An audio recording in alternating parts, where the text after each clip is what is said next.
feels like we're being watched.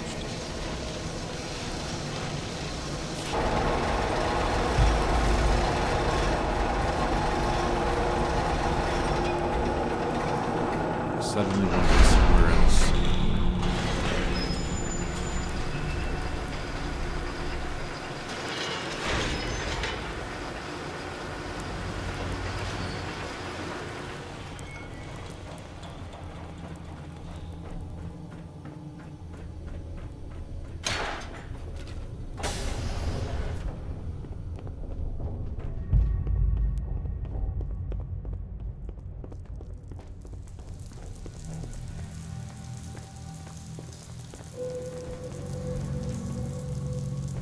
Sean. Fuck. You're here. How is that even possible? Irrelevant. It was necessary. Whatever conflicts you and I have endured are over. I'm sorry to say I am dying. A very aggressive form of cancer. You have taken over the Institute. It's important that you understand the work that is necessary to maintain the Institute. People will need to know they can count on you to be there. I have studied. I have trained. I have devoted my life to the Institute. It's why I'm trying to help you. I assure you, I gain nothing by lying to you. Will you trust me? Will you take that chance?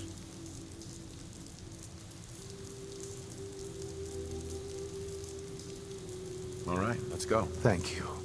We won't fail. Hey there. What's up? That was it. All right then. Heads up. Son. This will suit you. You need to get treatment. It's real. I got it from an Institute scientist. Take it. I won't ask for details. I'm sure I don't want to know. I feel quite well. Thank you, Father.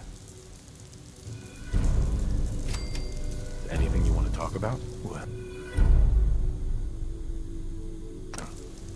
I know you must have questions.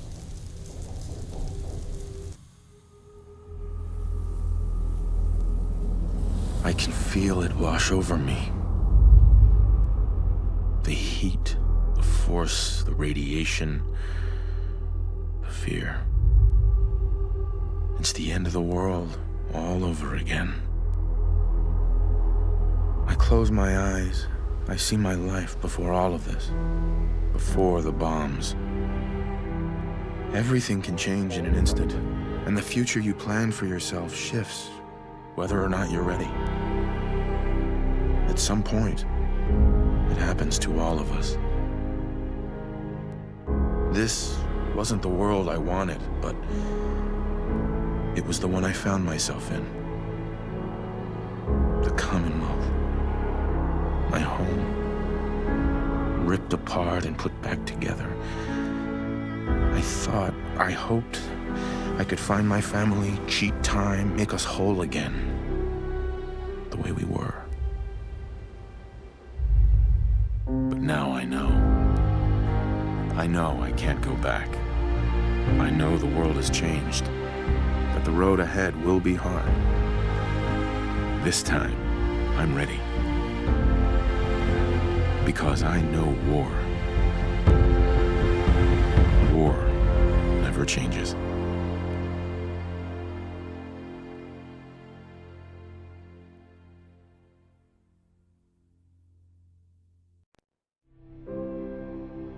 And so it was that the sole survivor of Vault 111 ventured forth out in the hellish wasteland of the Commonwealth, intent on rescuing his kidnapped infant son, Sean.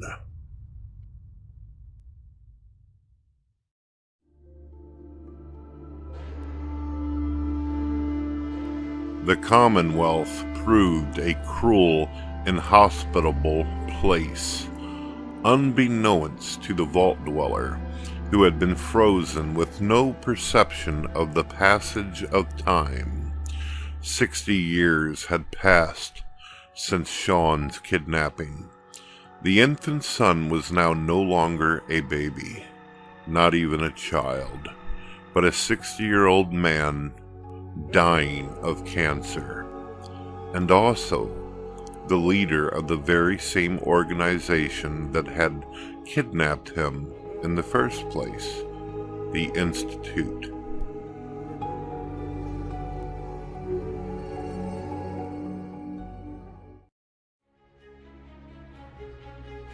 It was not until the end of this long road that our hero was faced with a hard moral choice.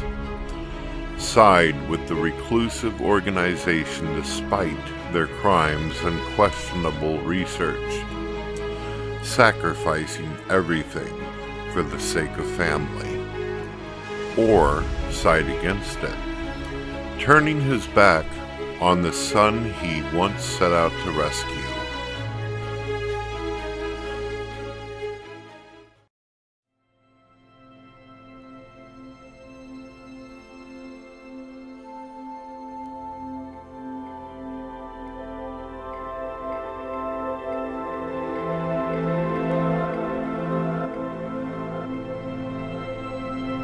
Our hero could accept neither of these outcomes. With the aid of a dissenting faction within the Institute, the sole survivor removed Sean from power along with the corrupt division heads and lackeys that had been responsible for the Institute's wrongdoings. Taking over as the new director, he brokered a peace deal with the main interest groups in the Commonwealth, while destroying those who could not be reasoned with, freed the Synths, and opened up the Institute to the outside world. The Institute underwent a long-awaited reformation.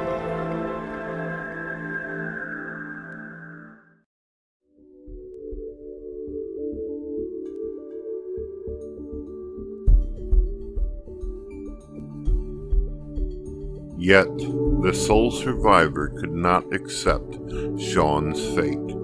He began scouring the Commonwealth until he found a cure for his son's cancer.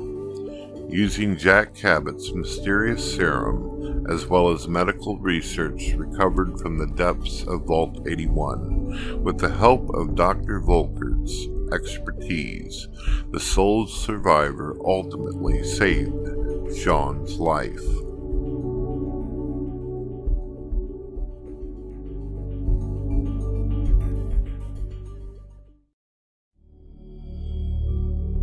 The sole survivor and Sean soon began traveling together. New adventures and challenges in the Commonwealth would await them.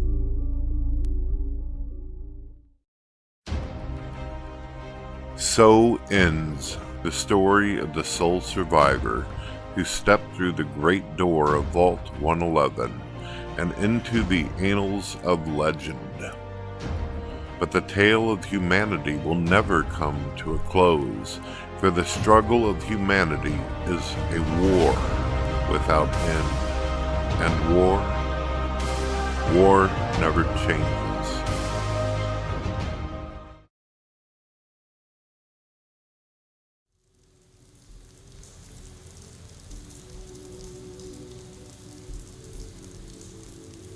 Your mother.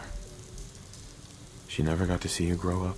What happened? At that time, the year 2227, the Institute had made great strides in synth production. But it was never enough. The Institute endeavored to create synthetic organics. The most logical starting point, of course, was human DNA. They needed DNA, untainted by radiation from the bombs. They found me. My parents were supposed to be kept in cryogenic suspension should a backup be required, rather than cast me aside once they had what they needed. They raised me as one of their own. I've lived my entire life within the Institute. For many years, I never questioned who my parents were. I accepted my situation, and that was that. Power armor. What's with the outfit? You've seen the Commonwealth. You must have some idea of how this world works. It was originally built for the Commonwealth Institute of Technology before the war, but was only for testing. Over the years, we've advanced the technology, made a great many improvements. It will ensure not just our survival, but our prosperity. Don't worry. You'll see. Are things all right between us? What matters now is that you and I have a chance to begin again. Sean, I don't have any more questions. Very well.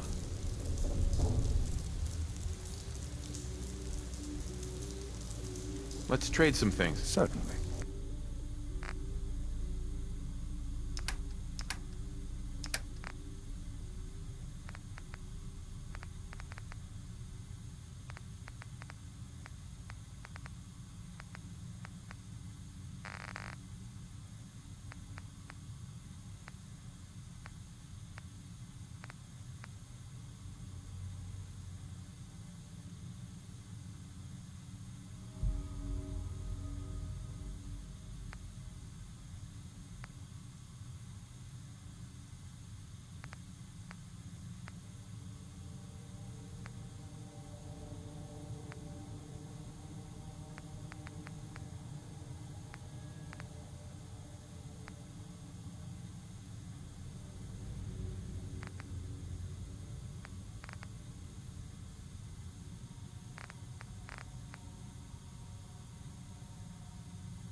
This place is dead anyway.